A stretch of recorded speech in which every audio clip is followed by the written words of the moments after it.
appeal court was unfair to me. Plateau Governor Motwang informs Supreme Court. Can you imagine? So I know that in that court case, appeal court seems to favor the APC candidate, and Caleb is of PDP. So right now that the case has been appealed at the Supreme Court, the governor is trying to tell the Supreme Court that appeal court was unfair to him in the judgment. Okay, so let's dive into the details to hear more from what Motwang is saying. Plateau State Governor Caleb Motwang has accused the Court of Appeal of unfairness and denying him a proper hearing in the recent nullification of his election. So in an appeal filed before the Supreme Court, Motwang, represented by a team of 8 senior advocates of Nigeria led by Kanu Agabi, challenged the appellate court's decision, claiming it was riddled with procedural flaws and overlooked key arguments presented by his defense. The governor said he has attached enough evidence to prove that the Court of Appeal should not have cancelled his election. He said 8 issues were distilled and placed before the court below for determination. Unfortunately, only one issue of the jurisdiction was determined by the court below, leaving untouched 7 issues.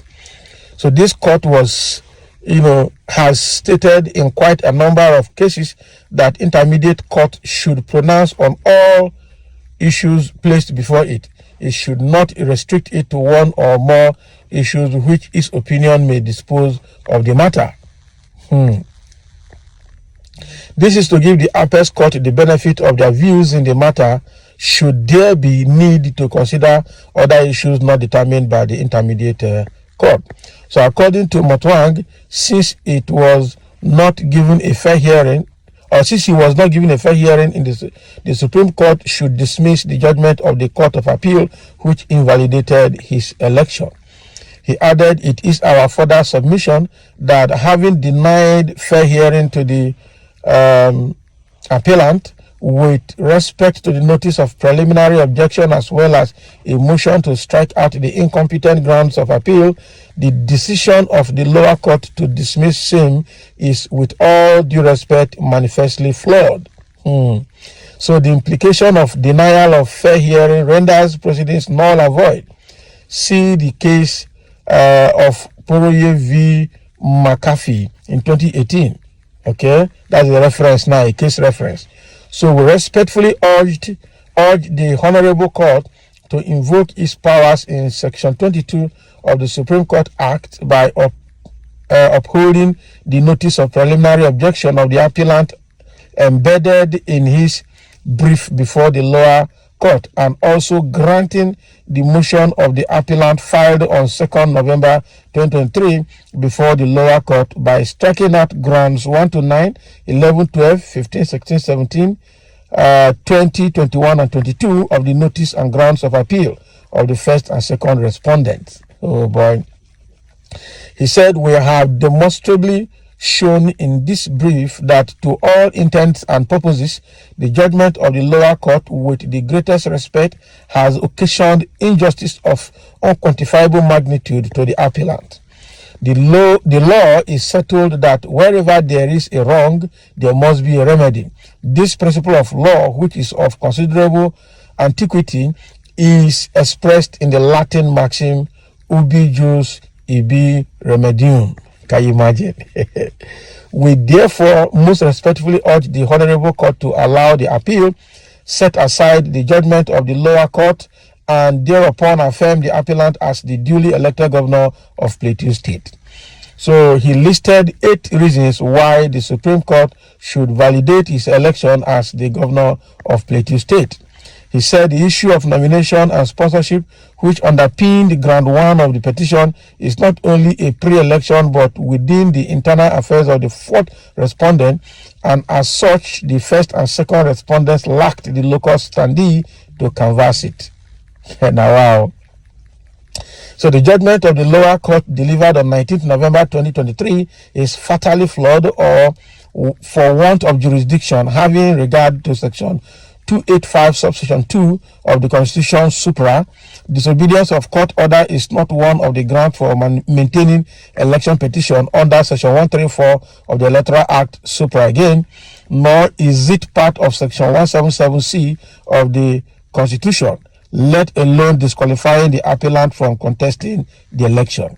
At any rate, given the overwhelming oral and documentary evidence, including but not limited to Exhibit U and 2R83, the fourth respondent compiled with Exhibit G1 by conducting State Congress on 25th of September 2021 in Plateau State.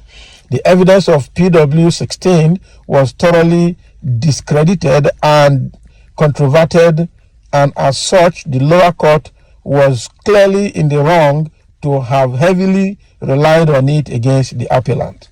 So the first and second respondents woefully failed to discharge the requisite burden of proof on them, and as such, not entitled to the relief sought in their petition. More so that having impugned the election as invalid for non-compliance, it is absurd of them to lay claim to victory for the same election.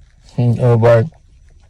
So the lower court was, with all due respect, in grave error when it held that the tribunal was wrong in striking out the offensive paragraphs of appellant's reply and in utilizing evidence of PW16, PW24, 27, and PW28 as a tribunal of first instance.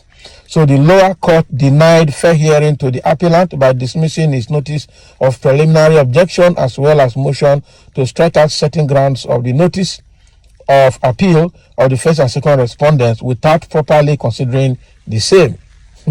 Now all these are court jargons and all of that are telling us here.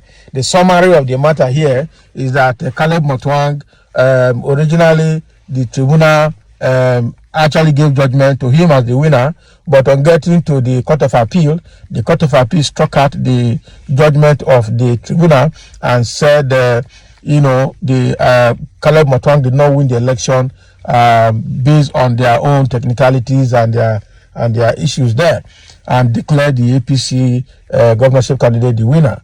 Now the case has gotten to Supreme Court, because Motwang had appealed it in the Supreme Court, and is telling the Supreme Court that out of 8 evidences that were provided, the appeal court considered only 1 and left 7 unattended or not considered. And meanwhile, the Supreme Court has given instruction to all lower court to attend to all evidences and all proofs that are before it and use them to provide their judgment, not leaving anyone behind. But now they have failed in this regard, having attended to only 1 out of 8 evidences, and that is very bad. And that is the point that Caleb Motwang is bringing to the notice of the Supreme Court, so they can rectify this judgment and strike out the judgment of the appeal court and then sustain the judgment of the tribunal and then still declare him the winner of the election. So that is why the Caleb is saying that the appeal court did not give him fair hearing, and it is an injustice that is done to him. Now these people, they're not going to keep us in with the grammar, I tell you. Okay. And then people are already commenting. Somebody said all the above are good arguments but lack substance because the party, the PDP, which purportedly nominated him, disobeyed a court order regarding the nomination during the primary. So all complaints sound intelligent but lack a foundation. The PDP had no candidate. Can you imagine? That is what they're saying. So what of APC that sustained the court that sustained what is his name, Senator Akpabio, to be the senator from his constituency. Meanwhile, he did not participate in the senatorial primaries in his state because he was pursuing to be president. The same thing to former Senate President Ahmad Lawan, who did not participate in the senatorial primaries because he was also pursuing presidency, as a presidential candidate of APC. So by the time they finished the APC presidential primaries, the senatorial elections were over, and they came back and pulled a stunt there, and judiciary gave them judgment. So what do you say about that? So we really have to be careful when, the judiciary is actually the big problem of Nigeria as it is. Quite a very bad one. And somebody is saying that disobedience to a court order is what you are suffering. You may raise 100 issues, but you cannot build on the air. Can you imagine? Men looking at him, he looks unserious. Can you imagine? Should now legitimize disobedience to the court order. PDP actions in Plateau State amounts to a nullity. Farewell to the governor. Can you imagine? Uncle, but are you fair to yourself? So that issue of the issue of court order or not disobeying court order is what the thing here now. That is what appeal court used to send him out. But let's see exactly what the Supreme Court will do. There's already so much problem in the state, and I don't expect the judiciary to add more problem to that, because that state also need peace.